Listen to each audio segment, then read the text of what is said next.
IIM UPSC tuitions only in Tirumala IAS institute Chaitanyapuri. Call చేసి ఇప్పుడే join అవ్వండి. గుండెపోటు ప్రస్తుతం జీవన శైలిలో చిన్న పెద్ద ముసలి ముతక అనే తేడా లేకుండా క్షణాల్లో కుప్పకూలిపోతున్నారు. ఒక్కోసారి పరిస్థితి విషమించడంతో ప్రాణాలు కోల్పోతున్నారు.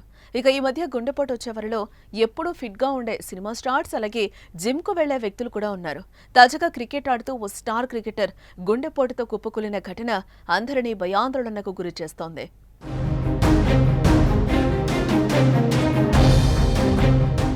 Dhaka premier division cricket league మ్యాచ్లు జరుగుతున్నాయి. ఇందులో భాగంగా మహమ్మదన్ స్పోర్టింగ్ క్లబ్ షైన్పుకూర్ మధ్య మ్యాచ్ జరుగుతూ ఉండగా బంగ్లాదేశ్ మాజీ క్రికెటర్ తమీమ్ ఇక్బాల్ గుండెపోటుతో మైదానంలో కుప్పకూలిపోయాడు.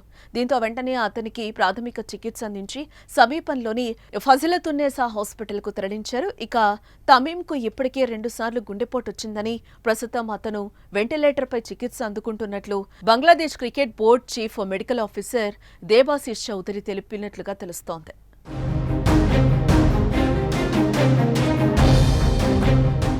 మరోపక్క తమీమ్కు కార్డియాక్ విభాగంలో చికిత్స అందించిన తర్వాత పరిస్థితి కొంత మెరుగుపడినట్లుగా సమాచారం. ఢాకాలోని ఎవర్గ్రేడ్ హాస్పిటల్కు హెలికాప్టర్ ద్వారా తరలించాలని ప్రయత్నించినప్పటికీ అతని ఆరోగ్య పరిస్థితి అనుకూలించకపోవడంతో స్థానిక ఆసుపత్రిలోనే చికిత్స కొనసాగిస్తున్నారు. తమీమ్ ఇక్బాల్ బంగ్లాదేశ్ క్రికెట్ జట్టులో అత్యంత కీలకమైన ఆటగాళ్లలో ఒకడు.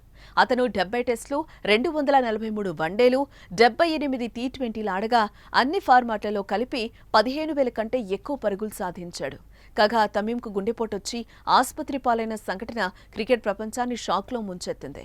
ఈ విషయం తెలుసుకున్న అభిమానులు, సహచర ఆటగాళ్లు, ప్రముఖులు అతను త్వరితగతిన కోలుకోవాలని కోరుకుంటున్నారు.